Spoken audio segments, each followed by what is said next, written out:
रामराज और जंगलराज का झूठा जुमला सुनाकर बिहार के लोगों को, युवाओं को और छात्रों को सबको सिर्फ और सिर्फ लूटा गया। घर वाले तो इंतजार में होंगे ना कि बहू आएगी, कब आ रही है, नौकरी के बाद या नौकरी से पहले। बॉस, अपने खाने का उपाय होगा तब ना किसी को लाएंगे। ये हमारे पेट पे जो नीतीश जी ने लात मारा है, मैं बीपीएससी में जब प्रोटेस्ट में गया था, ऐसा हुआ कि इतने बेरहमी तरीके से हमें मारा गया। वो थप्पड़ भी नहीं भूले हैं साहब, ना वो लाठी भूले हैं। शरीर का अंग अंग दर्द करता है जब पछुआ हवा चलता है। तो याद रखिएगा महोदय, आपकी परीक्षा का समय आ गया है।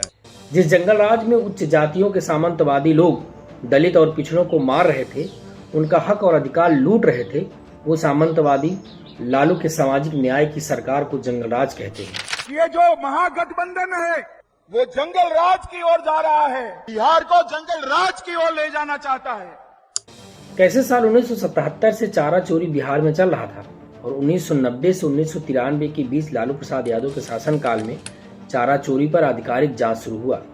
यानी कि 13 साल जिन लोगों ने बिहार को लूटा वो चोर नहीं है, लेकिन 3 साल जो चोरी लालू की सरकार में पकड़ी गई वो चोर हो गए। उस समय जब चारा घोटाला होता है, जगन्नाथ मिश्रा उस दौर में कांग्रेस के वहाँ मुख्यमंत्री होते हैं। जगन्नाथ मिश्रा, एक गुप्ता जी, 3-4 लोग और जेल जाते हैं, उनको बेल मिल जाती है, लालू जी को सजा उसमें दे दी जाती है। क्यों?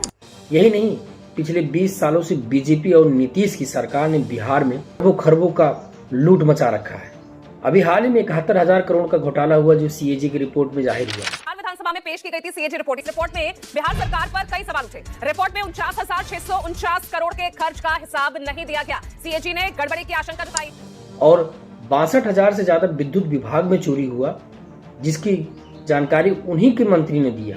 केंद्रीय मंत्री और बीजेपी नेता आर के सिंह ने बड़े आरोप लगाए हैं। कहा है कि बिहार में 62,000 करोड़ का घोटाला हुआ। बिजली विभाग में घोटाले की सीबीआई जांच। घोटाले में बिहार सरकार के मंत्री पदाधिकारी लिप्त हैं। घोटाला करने वाले पर क्रिमिनल केस दर्ज होना चाहिए। सीबीआई जांच होनी चाहिए। बिहार के दलित और पिछड़े अपने को हिंदूवादी समझने की भूल मत करना, क्योंकि यही गलती यूपी वालों ने 2022 में किया था।